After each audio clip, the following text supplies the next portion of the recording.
So there's a lot going on in England politically right now, and Jeremy Corbyn, who you mentioned earlier, is now head of the Labour Party. What's the general sense of the political atmosphere in England right now? Because in America, we get very, very little. Even if I just flick on BBC for a second, I mean, we get very, very little of what's going on with basically our biggest ally in the world.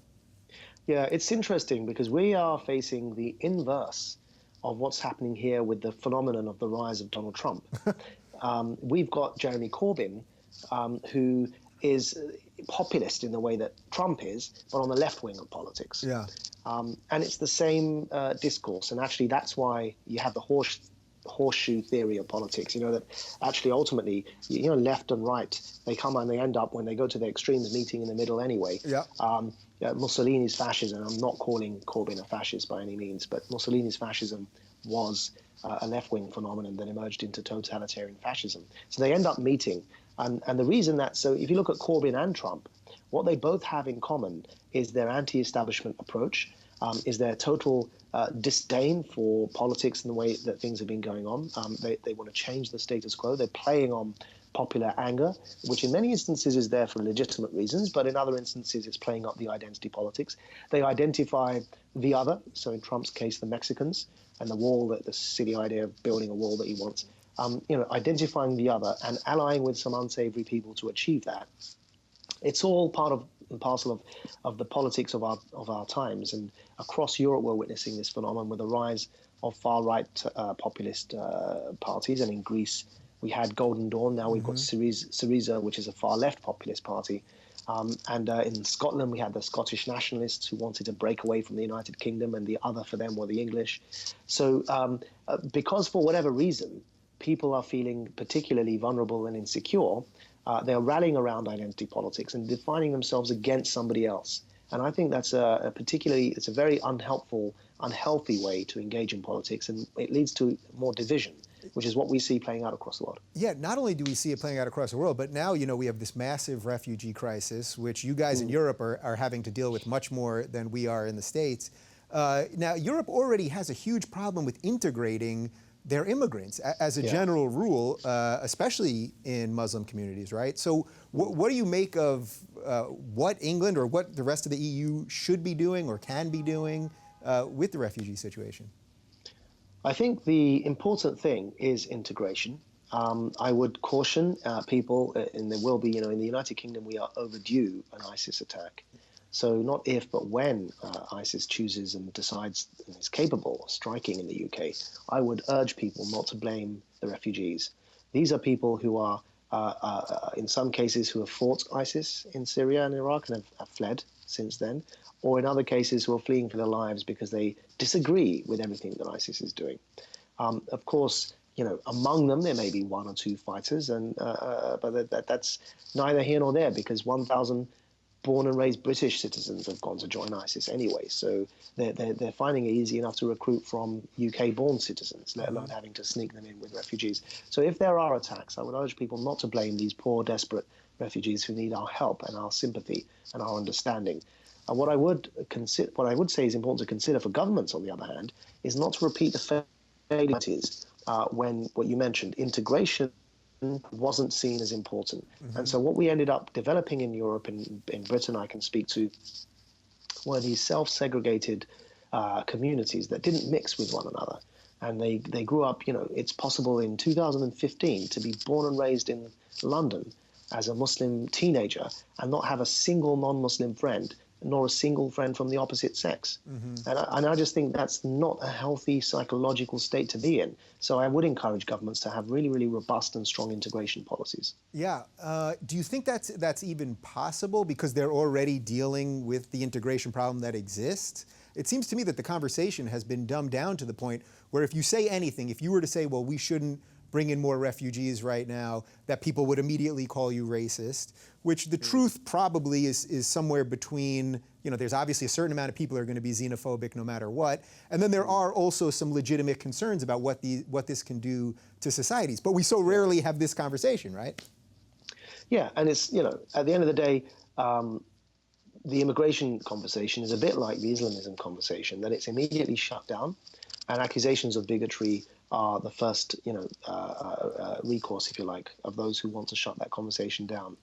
It is important that these conversations are, in fact, thrown open. In the recent history, the political history of the United Kingdom, we've seen the consequences of not having these conversations.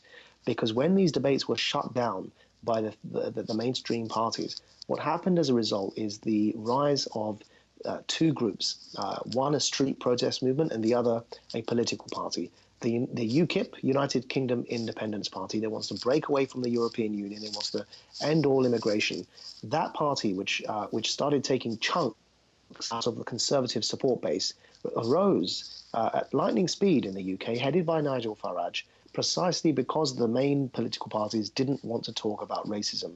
And so an uglier version of that conversation happened on the outside, on the fringes of the mainstream, because we didn't want to talk about it.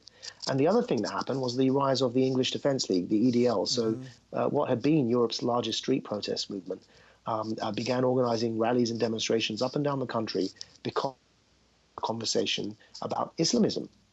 So what I advocate, and the reason why I'm so sort of heavily for having these conversations, is we don't have them in the mainstream in a responsible way. The fringes will have them in an irresponsible way.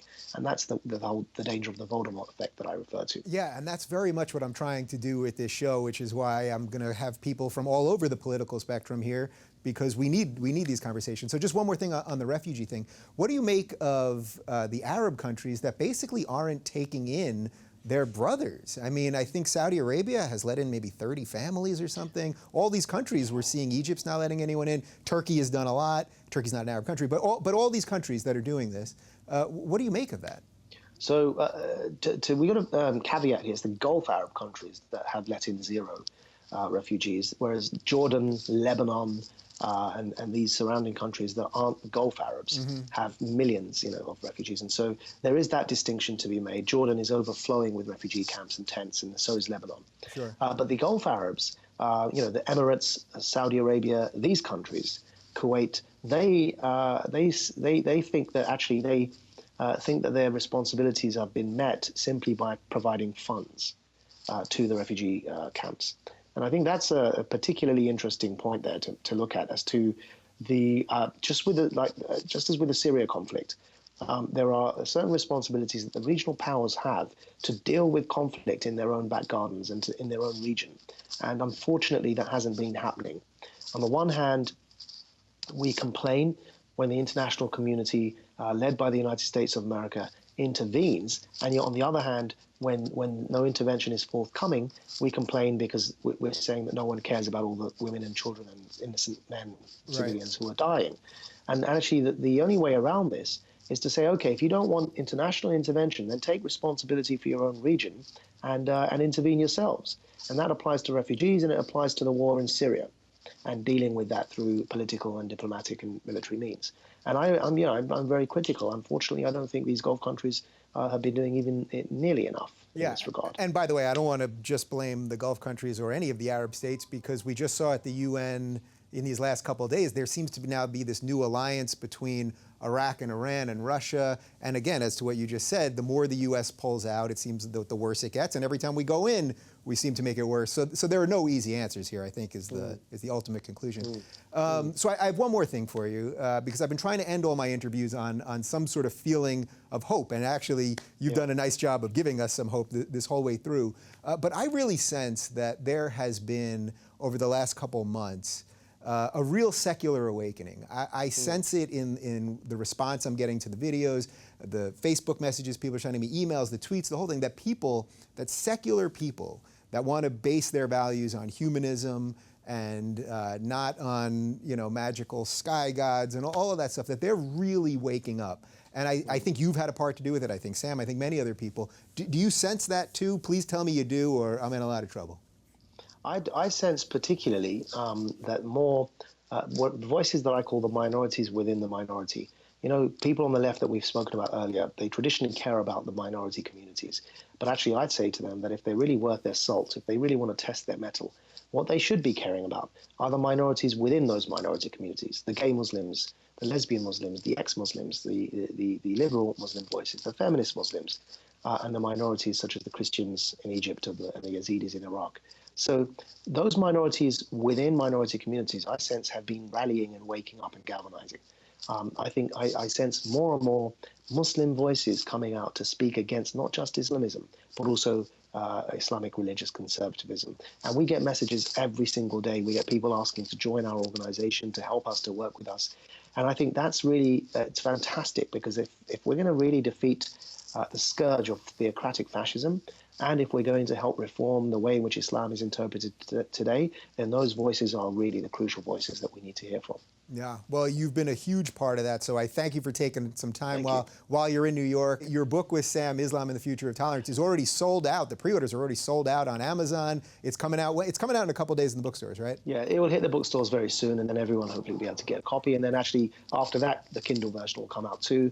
There is a Kindle version coming out, but it will come out after the hardback version hits the bookshelves. All right, well, I'm really glad that we got a chance to do this almost face-to-face. We can see each other, but one day we'll be able to have a beer and do it for real. And good luck with all your work. Appreciate it. Thank you, Dave.